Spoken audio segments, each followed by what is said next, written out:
Si Ben Needham ay pinanganak noong October 29, 1989 sa Sheffield, South Yorkshire sa New England. Nang siya ay 18 buwan gulang pa lamang, nagdesisyon ng kanyang ina na 17 anyos na si Kerry na lumipat sa Kos sa Greece kasama si Ben dahil may bahay doon ng kanyang mga magulang.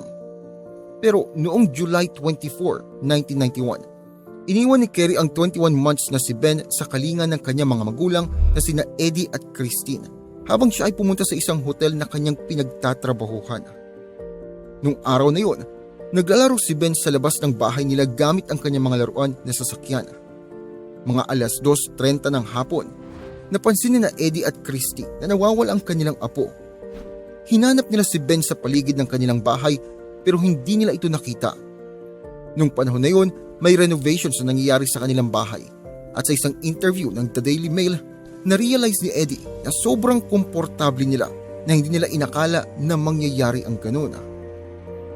Naghanap ang mga otoridad sa nawawalang bata at may mga sabi-sabi na may nakita silang bata na katulad ng kanyang paglalarawan sa airport pero walang lumabas sa investigasyon. Ayon sa kwento, naglalaro lang daw si Ben ng kanyang mga toy car sa labas ng farmhouse nila nang bigla na lang siyang nawala. Kumalat agad ang balita at nagkandak agad ng search at rescue ang mga pulis. Pero muli, wala silang nahanap. 3 buwan matapos ang kanyang pagkawala, nagdesisyon na ang pamilya na umuwi na sa Sheffield dahil sa karamdaman.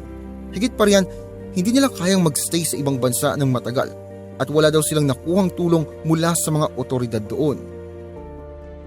Kahit na nasa Sheffield na sila, hindi nagpatinag ang paghahanap ng kanyang mga magulang na sina Kerry, Eddie at Christine. Nagpadalang ibang tao ng mga tips sa kanila pero medyo matagal ang proseso bago maipaalam ito sa mga otoridad sa Greece. Dahil dito, may mga pagkakataon na sila na mismo ang nag-iimbestiga at nag-iikot sa mga lugar na posible siyang makita. Kaso hanggang ngayon, hindi pa rin nila natatagpuan itong si Ben. Matagal na panahon, naniwalang pamilyang Needham na si Ben ay kinidnap mula sa bahay ng kanyang mga lolo at lola. Pero noong 2016, nakatanggap ng impormasyon ng pamilya na maaring pumanaw na si Ben sa araw na siya ay nawala. Ayon sa the South Yorkshire Police, mayroon silang dahilan para paniwalaan na namatay si Ben dahil sa isang aksidente. Ayon sa isang hindi pinangalanang testigo, si Constantino Barcas aka Dino ang may kasalanan sa pagkamatay ng batang si Ben. Si Barcas ay nagpapatakbo ng isang backhoe noong mga panahon na pagkawala ni Ben. At sinabi ng testigo na maaring hindi sinasadya ni Barcas na tamaan ng mabigat na makina itong si Ben. Kahit na may bagong impormasyon tungkol sa pagkamatay ni Ben, hindi nagawa ng mga otoridad na mahuli si Barcas dahil pumanaw na ito dahil sa cirrhosis noong 2015. Kinumpiska ng mga pulisya ang mga kasangkapan ni Barcas pagkatapos mawala ni Ben. At sa panahong yon, tumanggi siya magbigay ng anumang kaugnayan sa pangyayari.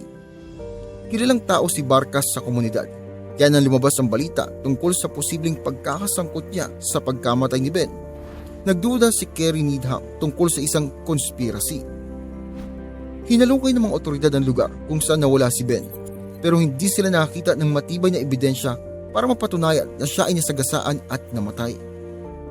Gayunpaman, malakas ang paniniwala ng mga ito na ito nga ang nangyari. Kahit walang ebidensya, umaasa pa rin si Kerry Needham na buhay si Ben at naglabas ng public announcement para sa impormasyon noong 2022 sa ika-31 taon niyang pagkawala. Anumang pangyayari sa buhay ni Ben Needham, kahit na mahirap ay patunay na ang pag-asa ay patuloy na nabubuhay.